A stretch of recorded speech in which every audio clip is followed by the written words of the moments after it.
मैं भारत सरकार का आभार व्यक्त करना चाहता हूँ, प्रधानमंत्री जी का आभार व्यक्त करना चाहता हूँ।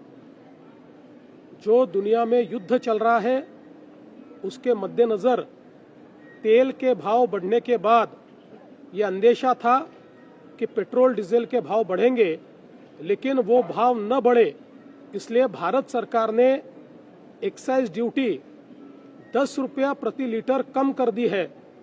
इसके कारण ये जो बढ़ते हुए भाव है इसको एक प्रकार से जो हमारी ऑयल कंपनीज है वो कंपनीज ही उसको सहन करेगी, उसको वहन करेगी और कस्टमर पर उसको पास ऑन नहीं किया जाएगा। इसके कारण हमारे कस्टमर्स को एक बहुत बड़ा एक फायदा हमारे प्रधानमंत्री जी ने दिया है। मैं उनका आभार व्यक्त करता हूं। हम लोग देख रहे हैं कि जहां हमारे आसपास के पड़ोसी देशों में पेट्रोल, डीजल और गैस के संकट के कारण करीब करीब शटडाउन की परिस्थिति आई है। ऑफिसेज भी बंद कर दिए, कई जगह पर इंस्टीट्यूशंस भी बंद हो रही है। ऐसे समय प्रधानमंत्री जी के नेतृत्व में भारत ने जिस प्रकार से इस क्राइसिस का मैनेजमेंट किया है, हमारे यहाँ पेट्रोल डीजल की कमी नहीं है। हमारे यहाँ पर जो हाउस होल्ड गैस है वो भी दिया जा रहा है। कमर्शियल गैस में कुछ कटौती की गई है, लेकिन उसको भी अब वापस 50% पर लाया जा रहा है। तो मुझे लगता है कि एक प्रकार से जिस प्रकार की डिप्लोमेसी हमारे प्रधानमंत्री जी ने की है वो काबिले तारीफ है। मैं विशेष रूप से नागरिकों को ये आह्वान करना चाहता हूं कि पेट्रोल पंप्स पर वे कतारें न लगाए, क्योंकि हमारे पास अगले 1 महीने का पेट्रोल डीजल पूरे तरीके से मौजूद है। इस प्रकार से वो अगर कतारें लगा कर ज़्यादा पेट्रोल डीजल इस अंदेशे में कि शायद उसकी कमी होगी अगर भरेंगे तो सप्लाई और डिमांड के साइकिल पर उसका स्ट्रेस गिरेगा और एक आर्टिफिशियल कमी उसके कारण तैयार होगी। इसलिए ऐसा न करे, ऐसा मैं सभी को यहाँ से ऐलान करता हूँ। उसके साथ साथ हमारे सरकार ने गैस के मामले में भी पूरे तरीके से एहतियात बरता है। जो हाउस होल्ड गैस है वो सबको सही समय पर मिल रहा है, उसके भी होर्डिंग की कोई आवश्यकता नहीं है और कोई उस प्रकार से न करे।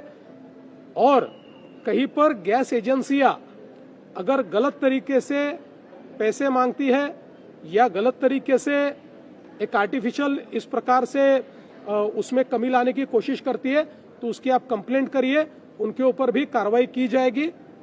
और साथ साथ मैं ये भी कहना चाहता हूं कि अगले पूरे समय का एक बहुत अच्छा प्लान भारत सरकार ने तैयार किया है, इसलिए सरकार पर विश्वास रखकर सभी लोगों ने एहतियात बरतनी चाहिए। सोशल मीडिया टुरिझम को लॉकडाऊन लागलं जाईल अशा पद्धतीच्या अफवा आहेत त्या सुरू झालेल्या. केंद्र सरकारने आता जाहीर केले की असं कुठलेही लॉकडाऊन जे आहे ते लागू शकतं का?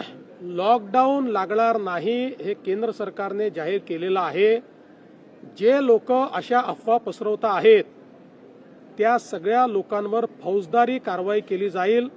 मी स्पष्टपणे सांगतो, अशा पद्धतीच्या खोटी माहिती फेसबुक किंवा एक्स किंवा कुठल्याही सोशल मीडिया प्लॅटफॉर्मवर टाकणं किंवा अशा प्रकारच्या खोट्या पोस्ट या व्हॉट्सॲपच्या माध्यमातून पुढे पाठवणं तुम्ही फॉरवर्ड तरी केली तरी तो गुन्हा ठरेल आणि अशा गुन्ह्यातल्या प्रत्येकावर फौजदारी कारवाई होऊ शकते।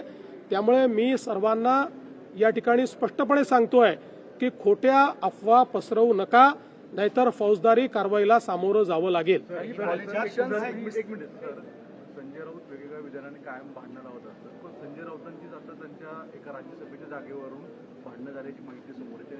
बऱ्याचशाच खासदारांनी त्याला दुजोरा दिलेला आहे। असं आहे की आता त्यांचा पक्ष हा इतका छोटा झालेला आहे की तिथे काय चालतं याच्याकडे लक्ष देण्याकरता माझ्याकडे वेळ नाही। त्याच्यामुळे ते आपापसात भांडो, माऱ्या करो, एकमेकाच्या झिंजा उपटो, एकमेकाचे कॉलर पकडो, त्यांना लखलाभ आम्हाला महाराष्ट्र चालवायचा आहे.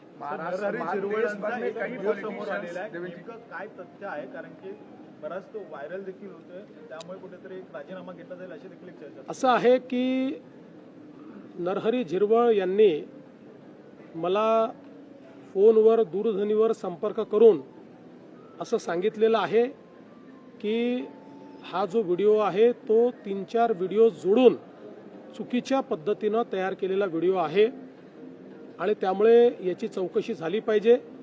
मी त्यांना ॲडवाईस केलेलं आहे की त्यांनी तात्काळ त्या संदर्भात एक कंप्लेंट दाखल करावी. या व्हिडिओची शहानिशा ही करण्यात येईल आणि एकूणच जी काही इमर्जिंग परिस्थिती आहे त्या परिस्थितीवर त्याची सत्यता काय आहे ती पडताळून या ठिकाणी त्यांच्या पक्षाच्या नेत्या सुनेत्राताई पवार आणि आम्ही मिळून योग्य निर्णय करू.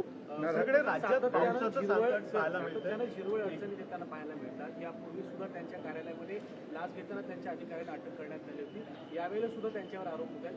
सरकारवरती या सगळ्या गोष्टींचा कुठेतरी सरकारच्या प्रतिबंध परिणाम होत असं बघा, असं आहे की मागच्या काळात जी घटना घडली त्याचं पूर्ण चौकशी झाली, त्याच्यामध्ये कुठेही झिरवाळांपर्यंत संबंध गेला नाही.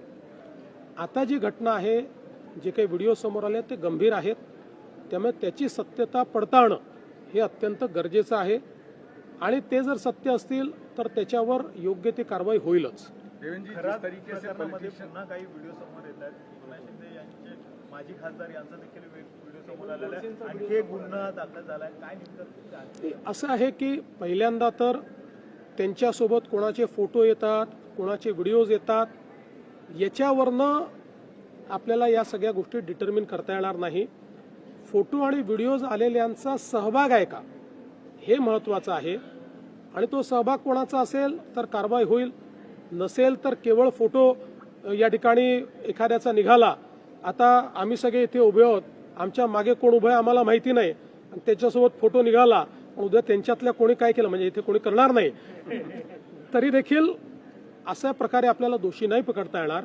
पण एक गोष्ट निश्चितपणे मी सांगतो की या प्रकरणामध्ये कोणालाच सोडण्याचं कारण नाही आहे. अतिशय डीप आम्ही जातो, अनेक नवीन गोष्टी लक्षात येत आहेत. अजून काही FIR येत्या काळामध्ये होण्याची शक्यता आहे. काही विक्टिम्स अजून पुढे येत आहेत, काही महिला पुढे येत आहेत. याच्या व्यतिरिक्त काही लोक आर्थिक फसवणूक झाली म्हणून देखील पुढे येत आहेत. त्यांचेही FIR हे लवकरच आपल्याला पाहायला मिळतील. पण या निमित्ताने एक अजून गोष्ट मी सांगतो की या प्रकरणामध्ये ज्या दुर्दैवी महिला विक्टिम आहेत त्यांचे व्हिडिओ हे काही लोकांनी सोशल मीडिया साईटवर अपलोड केले आहेत. ते आम्ही आता त्या ठिकाणी सोशल मीडिया साईटवरनं हटवले आहेत. पण ज्या ज्या लोकांनी अशा प्रकारचे व्हिडिओ सोशल मीडिया साईटवर अपलोड केले असतील त्यांच्यावर फौजदारी कारवाई केली जाईल. राज्यात पावसाचं संकट आहे. पावसाचं संकट काही संरक्षण दिले जाणार पूर्ण संरक्षण दिलेलं आहे. महिला ज्या काही विक्टीम आहेत त्या समोरच याकरता आल्या की त्यांना पूर्ण संरक्षण दिलेलं आहे आणि यापुढेही ज्या महिला येतील त्यांना पूर्ण संरक्षण दिलं जाईल. आणि म्हणूनच यातलं सगळ्यात महत्त्वाचं संरक्षण हे गोपनीयतेचं आहे. काही लोक ती गोपनीयता भंग करण्याचा प्रयत्न करतायत, त्यांना फौजदारी कारवाईला सामोरं जावं लागेल. व्हिडिओ विचित्र पद्धतीने अपलोड करतायत आणि याच्यावर सोशल मीडियावर आपण काही दिवसांपूर्वी हाऊसमध्ये बोललो होता. ऍक्च्युअली त्याच्या अनुषंगाने काही मेजर कारवाई नाही, निश्चित कारवाई ही केली जाईल. आणि केवळ तेच नाही तर त्याच्यावर जे लोक कमेंट करतायत त्यांनी लक्षात घेतलं पाहिजे की ते त्याचा पार्ट होत आहेत. जर कोणी फॉरवर्ड केलाय तर ते त्याचा पार्ट होत आहेत. त्यामुळे अशा सगळ्यांना मी चेतावणी देतोय की कारवाई होईल.